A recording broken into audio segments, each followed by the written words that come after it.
젊은 사람들도 박자 맞추기 힘든 그런 찬송을 잘하셨습니다. 복이 되었습니다. 하나님의 말씀은 시편 32편 자리에서 일어나셔서 1절에서 11절까지 말씀을 우리 한 목소리로 같이 읽도록 하겠습니다. 시편 32편 1절에서 11절입니다. 자기 범법을 용서받고 자기 죄가 가려진 자는 복이 있도다. 영안에 간사함이 없고 주께서 불법을 인정하지 아니하는 사람은 복이 있도다. 내가 잠잠할 때 하루 종일 신음하였으므로 내 뼈가 쇠하였나니 밤낮으로 주의 손이 나를 무겁게 누르므로 내 진액이 여름 가뭄으로 변하였나이다. 셀라. 내가 주께 내 죄를 시인하고 내 불법을 숨기지 아니하며 또 이르기를 내 범법들을 주께 자백하리라 하였더니 주께서 내 죄 불법을 용서하셨나이다. 셀라.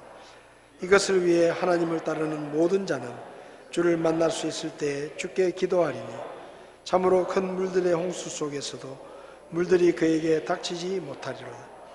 주는 나의 은신처시오니 주께서 고난에서 나를 보존하시고 구출의 노래들로 나를 애워싸시리이다. 셀라. 내가 너를 훈계하며 내가 가야 할 길로 너를 가르치고 내 눈으로 너를 지도하리로다. 너희는 지각이 없는 말이나 노새같이 되지 말지어다. 그것들의 입은 반드시 재갈과 굴레로 붙들어야 하나니 그리하여 그것들이 내게 가까이 가지 아니하리라. 사악한 자에게는 많은 고통이 있을 터이나 주를 신뢰하는 자에게는 긍휼이 그를 애워싸리로다. 의로운 자들아 너희는 주를 기뻐하며 즐거워할지어다. 마음이 올바른 모든 자들아 너희는 기쁘게 외칠지어다. 아멘. 기도하시겠습니다. 살아계신 하나님, 오늘도 저희에게 말씀해 주시옵소서. 우리가 주의 음성을 듣고 주의 말씀에 따라 살기를 원합니다. 세상의 생각과 우리의 생각을 따라 살지 않게 하시고 주님의 교훈을 따라 하나님이 기뻐하시는 삶을 살 수 있도록 저희를 붙들어 주시고 이 악한 시대 속에서 늘 주님 앞에 거룩한 성도의 삶으로 하나님 앞에 영광을 돌리게 도와주시옵소서. 부족한 종을 주님께서 써주시기 원하며 예수님의 이름으로 기도했습니다. 아멘. 자리에 앉으시겠습니다. 저희가 시편 말씀을 나누고 있는데 계속해서 다윗의 시편을 지금 나누고 있습니다. 오늘 시편 32편은 다윗의 시 마스길이라는 표제가 붙어 있습니다. 이 마스길이라는 말은 여러 가지 의미가 있지만 교훈이라고 이렇게 이야기할 수 있습니다. 그러니까 이 시는 다윗이 쓴 교훈을 주기 위한 교훈시다 이렇게 이야기할 수 있습니다. 내용을 보면 다윗이 살면서 하나님 앞에 큰 죄를 지은 적이 있는데 우리아의 아내 밧세바와 간음을 하고 그리고 그 죄를 감추기 위해서 우리아를 의도적으로 죽게 만드는 살인교사의 죄를 지은 그런 일이 있는데 아마도 그 일과 관련이 되어 있는 그런 시다라고 생각이 듭니다. 다윗은 자기 죄를 감추려고 했습니다. 그래서 처음에는 자기가 밧세바와 간음했다는 것을 감추기 위해서 전쟁터에 가 있는 남편을 불러들이고 그 남편과 밧세바가 동침을 하면 자기가 지은 죄가 감춰질 것이다 라고 생각을 했습니다. 그런데 그게 뜻대로 되지 않으니까 우리아에게 편지를 들려보내가지고 전쟁터에 가 있는 사령관에게 이 사람을 의도적으로 죽게 만들어라. 같이 싸우러 들어갔다가 너희는 몰래 빠져나오면 이 사람이 죽을 테니까 이 사람이 좀 죽었으면 좋겠다. 그렇게 이제 의도적으로 죽게 만들죠. 그러니까 다윗은 마음속으로 이제 우리아가 죽었으니까 내 죄가 감춰졌다. 이제 아무도 내 죄를 모를 것이다 라고 생각을 아마 했겠죠. 잠시라도 그런 생각을 했겠지만, 그런데 하나님께서 그의 죄를 알고 계셨습니다. 그래서 다윗이 하나님이 기다려도 회개하지 않고 뉘우치지 않으니까 때가 되어서 하나님께서 대언자 나단을 다윗에게 보내시죠. 그리고 하나님께서 다윗의 죄를 낱낱이 알고 계신다라는 것을 알려줍니다. 그러니까 그때서야 비로소 다윗이 하나님 앞에 회개하고 내가 죄인입니다 라고 자기 죄를 인정하고 회개하고, 그리고 회개하는 다윗을 하나님께서 용서해 주셨습니다. 그러니까 이 시편 32편은 그런 자기의 경험을 통해서 우리가 죄를 지었을 때 정말 괴롭고 힘들고 정말 하나님 앞에서 죄책감을 누리지만, 그렇지만 우리가 하나님께 그분의 용서를 기대하면서 믿음으로 하나님 앞에 죄를 고백하고 회개하면 하나님께서 우리를 용서해 주신다라는 그런 교훈을 백성들에게 가르쳐 주기 위해서 이 시편을 기록했다고 볼 수 있습니다. 이 시편 32편은 세 부분으로 나눌 수 있는데, 첫 번째 부분은 죄를 용서받은 사람이 얼마나 행복한 사람인가 라는 것을 이야기하고, 두 번째 부분은 죄를 용서받지 못했을 때 그 고통과 괴로움이 얼마나 큰가, 그 다음에 세 번째 부분은 죄를 용서받은 사람을 하나님께서 옳은 길로 인도하셔서 다시는 죄를 짓지 않도록 올바른 길로 인도하시는 하나님의 인도하심을 이야기하고 있습니다. 1절에서 2절을 보면 죄를 용서받은 사람이 얼마나 큰 복을 받은 사람인가 라는 것을 이야기하는데, 자기 범법을 용서받고 자기 죄가 가려진 자는 복이 있도다. 영 안에 간사함이 없고 주께서 불법을 인정하지 아니하는 사람은 복이 있다라고 이야기를 합니다. 죄는 겉으로는 사람과 관계되어 있는 것처럼 보입니다.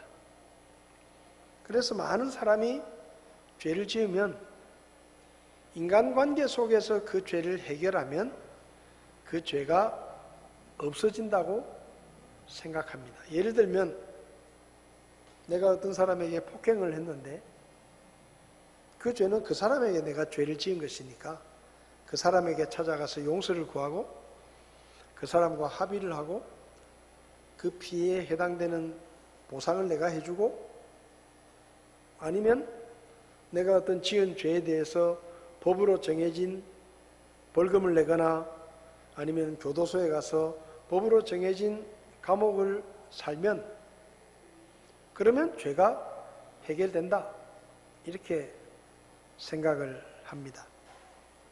그래서 사람들은 죄라는 것을 그냥 어떤 사람과의 인간관계 아니면 어떤 국가와의 그런 관계 속에서 죄를 생각하고, 그리고 그 사람이나 국가에 대한 죄에 대한 대가를 치르고 나면 그 죄가 끝난다, 해결이 된다라고 생각하지만, 사실은 모든 죄들은 하나님과 관계가 되어 있는 것입니다.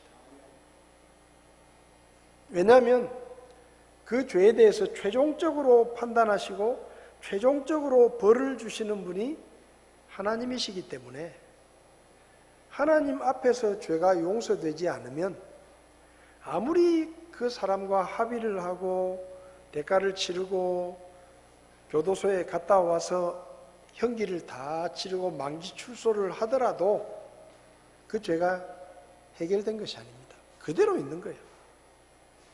죄는 하나님과의 관계에서 해결이 되어야 되는 것이죠. 그래서 죄는 사람의 노력이나 법으로 정해진 대가를 치른다고 해서 해결되는 게 아닙니다. 반드시 하나님과 죄를 해결을 해야 되는데 많은 사람들이 이걸 몰라요. 믿지 않으니까. 하나님이 계시다는 것 자체를 모르니까. 그래서 사람들은 자기가 보상을 하고 합의를 하고 상대방의 용서를 받으면 이 죄가 이제 끝났다 라고 생각을 하는 것입니다. 그런데 죄는 하나님과 관계된 것이기 때문에 하나님의 용서를 받지 못하면 절대로 그 죄를 벗어날 수 있는 방법은 없습니다. 그리고 그 죄 때문에 결국은 심판을 받게 되고 심판의 결과로 지옥에 가서 영원히 그 죄에 대한 형벌을 감당해야 되는 것이죠. 이걸 다윗은 너무 잘 알고 있는 거예요. 죄는 하나님 앞에서 해결돼야 된다. 하나님이 용서하셔야 그 죄는 비로소 해결되는 것이다 하는 것을 다윗이 알고 있는 겁니다. 물론 한때 다윗은 감추려고 했고 숨기려고 했지만 다윗이 알고 있는 게 있어요. 그게 뭔가 하면 아무리 내가 노력을 하더라도 결국 이 죄를 하나님 앞에서는 감출 수가 없다 하는 그 사실을 다윗은 알고 있는 겁니다.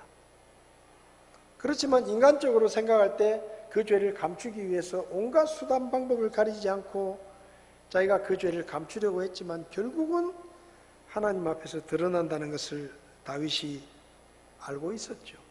그래서 하나님이 대언자 나단을 보내서 네가 바로 하나님 앞에 죄인이다 라고 이야기했을 때 다윗이 전혀 변명의 말이 없이 맞습니다. 내가 하나님 앞에 죄인입니다 라고 인정하는 것입니다. 여러분, 사람은 모두 다 아담의 후손으로 태어납니다. 그래서 아담으로부터 죄를 물려받기 때문에 모든 사람은 죄인으로 태어나고 죄인으로 삽니다. 그리고 죽을 때도 죄인으로 죽습니다. 그리고 죽은 후에는 심판을 받고 그 죄에 대한 형벌을 받는 것이 사람의 운명이고 하나님께서 정해놓으신 길이었습니다. 그게 운명이었지만 사람은 절대로 그 죄를 해결할 수 있는 능력이 없었습니다. 그래서 모든 사람은 그냥 자동적으로 심판을 받고 지옥에 가게 되어 있었죠. 그런데 하나님께서 사람을 사랑하셔서 기회를 주시는 거죠. 죄를 해결할 수 있는 기회를 만들어 주셨는데 그게 바로 예수님을 통한 십자가의 대속의 죽음이었습니다. 그래서 예수님께서 우리 죄를 대신해서 십자가에서 돌아가심으로 하나님 앞에서 죄에 대한 모든 대가가 치러지고 모든 사람의 죄가 다 없어지게 된 것이죠. 그래서 십자가 이후로는 누구든지 자기가 하나님 앞에서 죄인이라는 것을 깨닫고 회개하고 십자가에 못 박혀 돌아가시고 부활하신 예수님이 나를 죄에서 구원하시는 하나님의 유일한 구원자다라는 것을 믿음으로 받아들이면 그 사람은 모든 죄를 용서받고 심판과 멸망에서 자유를 얻을 수 있게 된 것이죠. 다윗은 그 죄를 어떻게 용서받았는가 하면 회개함으로 용서를 받았습니다. 하나님 앞에 죄를 솔직하게 인정하고 용서를 구했을 때 하나님이 용서해 주셨죠. 지금도 마찬가지예요. 우리가 하나님 앞에서 솔직하게 죄를 인정하고 하나님 앞에 죄인임을 회개하고 불신앙의 죄를 버리고 믿음으로 예수님을 마음속에 받아들이면 그 믿음 때문에 우리는 죄 용서함을 받고 영원한 천국에 갈 수 있는 구원을 받게 되는 것입니다. 여러분, 우리가 죄를 용서받은 것은 우리가 무슨 노력을 했기 때문이 아닙니다. 우리가 어떤 수고를 했기 때문이 아니에요. 우리가 어떤 대가를 치렀기 때문에 우리가 죄를 용서받은 것이 절대로 아닙니다. 우리가 죄를 용서받은 것은 불가능한 일이었지만 하나님께서 은혜를 베풀어 주시고 예수님께서 우리 죄를 대신 지고 십자가에 돌아가셔 주셨기 때문에 그 하나님의 은혜와 예수님의 대속의 죽음 때문에 우리는 그 하나님의 공로를 힘입어서 믿음으로 그냥 구원을 받은 거예요. 죄 용서함을 받은 것입니다. 사람들도 용서를 말합니다. 근데 사람의 용서는 이런 용서예요. 용서는 하겠다. 그러나 잊지는 않겠다. 이게 사람의 용서예요. 여러분, 사람들이 용서한다는 말을 절대로 고지고대로 듣지 마세요. 사람들이 용서한다는 말은 내가 용서할게. 말은 그렇게 하지만 그 말의 본래의 뜻은 용서는 하겠다. 그러나 절대 잊지는 못한다. 이게 사람의 용서예요. 그래서 사람들은 뭐라고 말합니까? 어떤 사람이 잘못을 하면 지난번에도 이랬는데 또 이렇게 말하는 거예요. 그러니까 용서한 게 아니에요. 용서를 한 게 아니고 용서하는 척 한 겁니다. 그래서 그게 언젠가 다시 뭔가 일이 터지면 이번이 세 번째야. 그거 세고 있는 거예요. 그냥 용서해 주는 게 아니에요. 그래서 사람의 용서는 용서가 아니에요. 그냥 잠시 덮어두는 거예요. 언제든지 걸리기만 걸려봐라. 2배, 3배. 그래서 지난번에 또 이번이 4번째인데 도대체 10번이나 똑같은 짓을 이게 사람이 말하는 용서입니다. 자, 근데 하나님이 만약에 우리를 그렇게 용서하신다고 하면 정말 우리는 괴로울 거예요. 정말 괴로울 거예요. 야, 이번이 2000번째야, 2000번째. 그렇지 않겠어요? 야, 이번에 너는 5000번째야, 5000번째. 도대체 내가 얼마나 용서를 해줘야 되냐? 그렇게 우리 죄를 카운트를 하시고 기록을 해놓으시고 그 기록을 보고 우리를 책망하신다고 하면 참 그건 우리는 너무 괴로울 것 같아요. 근데 정말 다행스럽게도 하나님의 용서는 뭐냐? 이사야 43장 25절에 나는 내 자신을 위하여 내 범법들을 지워버리는 자다. 내가 내 죄들을 기억하지 않겠다. 여러분, 하나님은 우리를 어떻게 용서하시는지 아세요? 하나님은 우리를 이렇게 용서하세요. 살다 보면 그럴 수도 있지. 처음인데. 용서하시거든요. 그 다음에 또 살다가 또 죄를 지으면 살다 보면 그럴 수도 있지. 처음인데. 하나님은 계속 살다 보면 그럴 수도 있지. 한 처음인데. 하나님은 계속 처음이에요. 사람은 3번째, 4번째, 10번째. 사람은 그렇게 말하는데 하나님은 항상 처음이에요.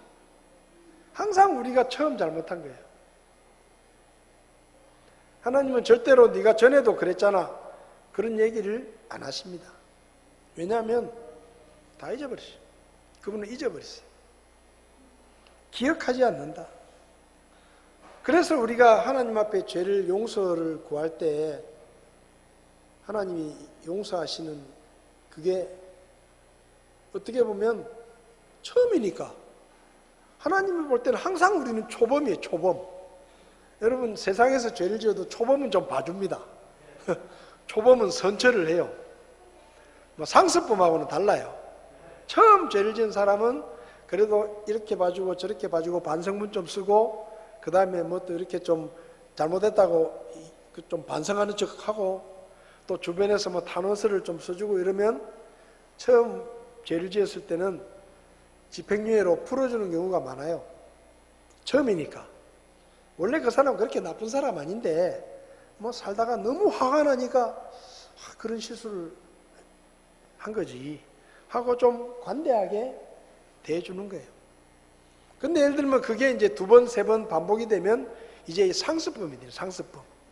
상습범이 되면 가중처벌을 합니다. 이 사람은 반성의 기미가 없다. 그래서 더 벌을 크게 주는 거예요. 왜? 계속해서 같은 죄를 지으니까. 근데 하나님 앞에서 우리는 항상 초범이에요. 초범. 하나님 잘못했습니다. 용서해 주십시오. 뭐 살다 보면 그럴 수도 있지. 처음인데. 그게 하나님의 마음이에요. 그게 우리의 죄를 대하시는 하나님의 방법입니다. 하나님의 용서는 그저 덮어두는 게 아니에요.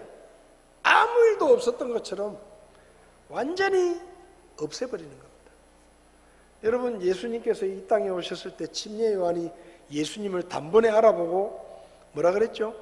보라, 세상 죄를 제거하시는, 이 흠정역에 그렇게 번역해놨어요. 개역성경에 세상 죄를 지고 가는 이렇게 돼 있는데, 흠정역에는 세상 죄를 제거한다. 여러분, 제거한다라는 말이 뭐죠? 완전히 없앤다 이 말이에요. 완전히 없앤다. 그러니까 예수님이 십자가에서 딱 돌아가시는 순간에 우리가 지은 모든 죄는 제거가 된 겁니다. 제거가. 잠깐 덮어진 게 아니에요. 숨겨진 게 아니에요. 없는 것처럼 완전히 다 없어져 버린 거예요. 그래서 하나님은 우리의 죄를 기억하지 않으십니다. 그러니까 하나님의 용서는 그런 용서예요. 아무 일도 없었다는 듯이 똑같이 예전처럼 우리를 대하시는, 우리가 하나님 앞에 죄를 회개하면 하나님은 용서하시고 아무 일도 없었다는 듯이 우리를 대하십니다. 두 번, 세 번 잘못한 사람 대하듯이 대하시는 게 아니고 아무 일도 없었다는 듯이. 그래서 다윗이 말하는 거예요. 자기 범법을 용서받고 자기 죄가 가려진 자는 복이 있다. 주께서 불법을 인정하지 않는다. 이게 뭔가 하면 완전히 아무것도 없는, 아무 흠이 없는 사람으로 인정해 주신다 이 말입니다. 여러분, 우리가 하나님께 그런 용서를 받았습니다. 하나님은 우리에게 절대로 너 또 이렇게 말하지 않아요. 지난번에도 그랬는데 그렇게 말씀하지 않으세요. 그래서 하나님의 용서가 얼마나 큰 축복인지 모릅니다. 사람 사이에서는 우리가 경험할 수 없는 용서예요. 그래서 다윗이 그런 죄를 지어놓고 괴로워하고 고통스러워하다가도 하나님 앞에 죄를 용서받고 나니까, 야, 용서받은 것이 이렇게 큰 복이구나 라고 지금 이야기를 하는 겁니다. 그 다음 두 번째는 죄가 얼마나 우리를 괴롭게 만드느냐 하는 겁니다. 3절을 보면 내가 잠잠할 때 하루 종일 신음하였으므로 내 뼈가 쇠하였나이다. 다윗이 죄를 지었습니다. 그 죄를 감추려고 더 큰 죄를 지었죠. 겉으로는 아무렇지도 않은 것처럼 보였지만 다윗은 늘 불안하고 하나님께 언제 혼이 날 텐데 라는 두려움에 빠져 있는 겁니다. 죄책감.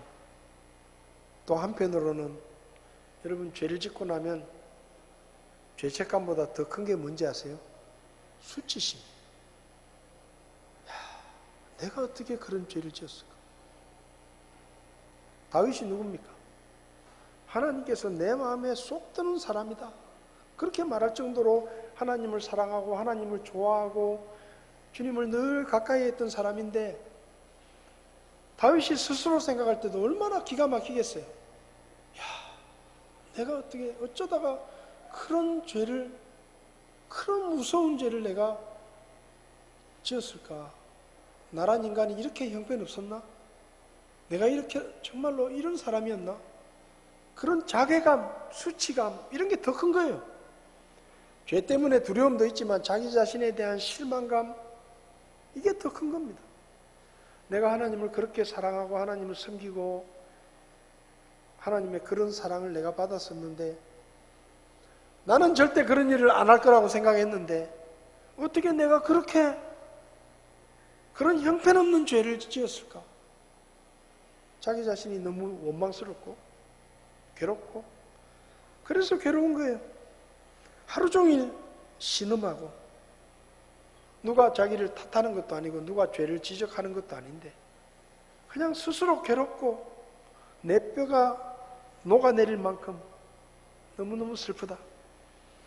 밤낮으로 주의 손이 나를 무겁게 누름으로 내 진액이 여름 가뭄으로 변했습니다. 여러분, 다윗이 이 요즘 말로 하면요, 밤낮으로 가위가 눌리는 거예요. 식은땀이 나고 숨을 못 쉬겠고 막 자다가도 그냥 벌떡 일어나가지고 온몸에 식은땀이 나고 괴롭고 이게 밤낮으로 계속되는 거예요. 잠도 안 오고. 여러분, 가위 눌림이라는 게 얼마나 무서운지 몰라요. 눈을 감기가 무서운 거예요.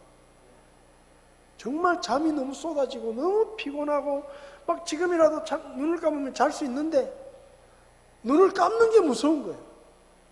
눈을 감으면 또 그 악몽에 시달리고 그 괴로움이 있고 그러니까 이건 잘 수도 없고 잠을 안 잘 수도 없고 이런 상태인 거예요. 그러니까 막 진액이 마르는 것처럼 여러분, 죄가 이런 겁니다. 죄가 이런 거예요. 오래전 신문에 이런 기사가 났습니다. 제가 신문 기사를 그대로 읽어볼게요. 40년 전 학교에서 누군가가 잃어버린 육성회비 100원을 주어 군것질을 한 것에 양심의 가책을 느껴 온 40대 중반의 남자가 자기 모교에 장학금 500만 원을 기탁했다는 사실이 뒤늦게 알려졌다. 소규모 의류 관련 업체를 운영하는 이경석 씨는 10일 모교인 서울 마포구 아현동 아현초등학교 교장실을 찾아와 불우한 학생을 위해서 써달라고 500만 원을 내놓았다. 이 씨는 초등 1학년 때인 1965년 교문 앞에서 육성회비라고 쓰인 봉투를 주었는데 안에 들어있던 지폐 100원으로 어묵이며 호떡 등 먹고 싶었던 것을 사 먹었다. 당시 두리번거리며 돈을 찾는 듯한 아이가 있었지만 차마 얘기를 못하고 그 돈을 내가 입마에 보게 돼가지고 그걸로 어묵을 사 먹고 호떡을 사 먹고 썼다는 거예요.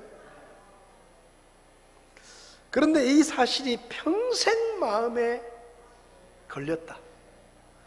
학교 측이 나중에 생활기록부를 확인한 결과 이 씨는 아버지가 교통사고로 세상을 떠났고 형이 공장에 다니며 근근히 생계를 꾸리는 가정에서 배고픈 생활을 해온 것으로 나타났다. 이 씨는 먹고 살만한 형편이 되자 돈을 잃어버렸던 그 아이의 얼굴이 자꾸 떠오르고 그 아이가 잘못되지는 않았을까 하고 고민을 했다. 아내에게 속내를 털어놓았더니 아내가 불우한 후배들을 위해 돈을 내놓자고 제안을 했다. 아현초등학교 박순진 교감은 당시 쇠고기 한 근이 350원 정도였는데 시내버스 요금이 10원이었으므로 100원은 지금의 5,000원 내지 6,000원 정도가 될 것으로 보인다 라고 말하면서 이 씨가 기탁한 돈은 소년, 소녀, 가장, 기초생활보장수급 아동, 기타 극빈 아동 등 31명의 생활보조금으로 10만 원에서 30만 원씩 지급하기로 결정했다라고 말했다. 이 씨는 선행 사실이 언론에 나가면 연말에 다른 사람에게도 좋은 영향을 줄 것이라는 학교의 설득에 따라 전화 인터뷰에는 응했지만 사진 촬영 요청은 거절했다. 40년 전에 100원 누가 돈을 잃어버려가지고 어슬렁어슬렁 찾고 있는데 모른 척하고 호떡 사 먹고 어묵 사 먹고 자기도 너무 어렵게 살았으니까 아버지가 일찍 돌아가시고 형이 근근히 벌어가지고 목에 살렸는데 그 100원이 얼마나 큰 돈이었겠어요. 얼마나 욕심이 났겠어요. 그 어린애가 뭘 안다고.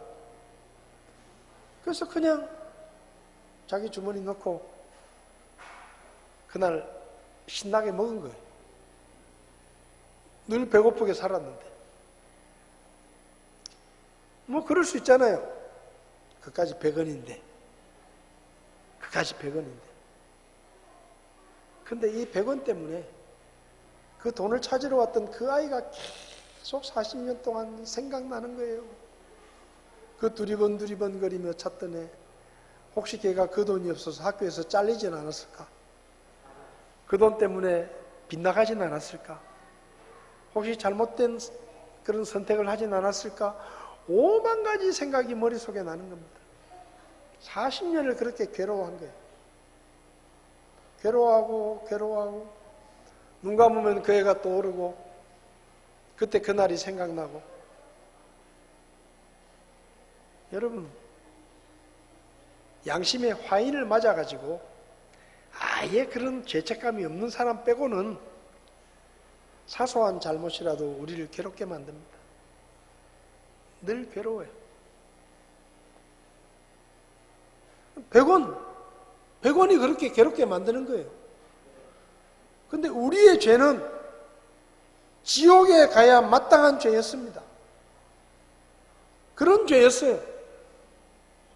다윗이 지은 죄는 그저 100원의 죄가 아니에요. 남의 아내를 빼앗고 그 남편을 고의로 죽게 만드는 어마어마한 죄를 지은 겁니다. 그러니 다윗이 얼마나 괴로웠겠어요. 하나님 앞에서 잠도 못 자고 마치 여름 가뭄에 풀이 말라 비틀어가듯이 자기 영혼이 그렇게 말라져가는 그런 고통을 겪는 겁니다. 여러분, 죄는 이런 거예요. 죄는 우리의 삶을 송두리째 무너뜨리게 만들고 괴롭게 만들고 죄책감, 수치심 속에서 밤잠 못 자게 만들고 우리의 발목을 붙잡고, 그게 죄예요. 우리의 죄는 100원을 써버린 죄가 아닙니다. 어마어마한 죄를 지었고 하나님 앞에서 용서받지 못할 죄를 지었어요. 그런데 우리는요, 별로 괴로워하지도 않았어요. 왜냐하면 그게 죄인 줄도 몰랐거든. 그러니까 이건 차원이 다른 거예요. 이 100원짜리 때문에 40년을 괴로워했어요, 이 사람은. 근데 우리는 하나님 앞에서 절대 용서받을 죄인인데도 죄인이 아닌 것처럼 생각하고 뻔뻔스럽게 살았어요.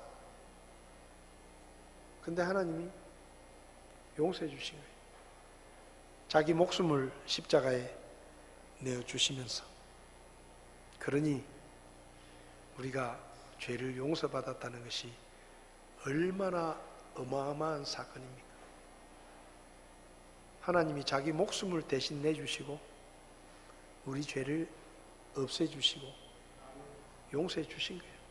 그러니까 우리가 하나님 앞에 이렇게 예배드리러 와가지고 찬송도 하고 겁도 없이 하나님을 부르고 하나님께 예배를 드리는 거예요. 이렇게 우리 인생이 바뀐 겁니다. 이 하나님의 은혜를 잊지 마시기 바랍니다.